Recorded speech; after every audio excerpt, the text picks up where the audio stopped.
মনৰ গোপন কোঠালিত উঠি অহা অশান্তিৰ জোৱাৰবোৰ মই যিমানেই নমাব চেষ্টা কৰোঁ সিমানেই বাঢ়ি আহে। প্ৰতিটো নিশা কান্দি কান্দি পাৰ কৰোঁ। নিজকে সোধোঁ, এয়া বাৰু মই ভুল কৰিছোঁ নে শুদ্ধ? কিছু সময় এনেদৰে ভাৱসাগৰত বিলীন হৈ থাকোঁতেই বায়ে লাইটটো অন কৰি দিলে। ক'লে, আহ ভাত খাহি। বিচনাখন এৰা মন নাছিল যদিও জোৰ কৰি উঠি গ'লোঁ।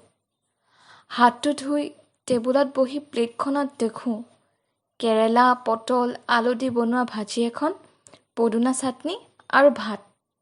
এনেই মন বেয়া, তাতে মই বেয়া পোৱা ভাজিখন। বৰ খং উঠিল। খোৱাপাতত উচ পিচালে পিছে দেউতাই বৰ বেয়া পায়। সেয়েহে মনৰ ভিতৰতে খংটো গিলি থলোঁ আৰু ভাতকেইটা খাওঁ নেখাওঁকৈ খাব ধৰিলোঁ। ভাত খাই থাকোঁতে বৰ বেছি কথা নকওঁ। এইটো কথা পিছে মই থকা গুৱাহাটী চহৰৰ পেয়িং গেষ্টৰ ডাঙৰ বাসকলেও কয়। সেইদিনাও মনে মনে ভাতকেইটা খাই উঠি গ'লোঁ।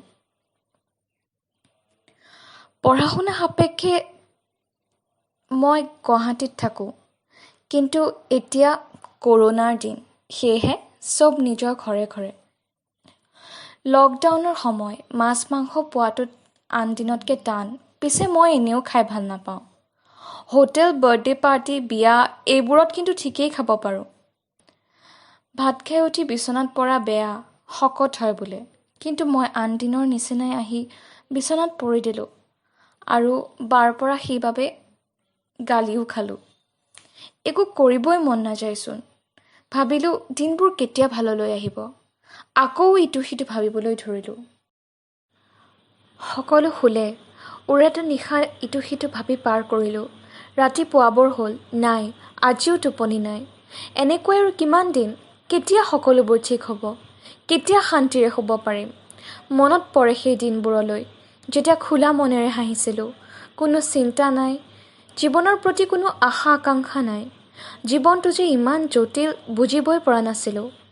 গোটেই ৰাতি মোবাইলটোত ইউটিউব, হোৱাটছএপ চলাই পাৰ কৰিলোঁ। সময়টো চালোঁ, ঠিক ৰাতিপুৱা 5:30 বাজিছে।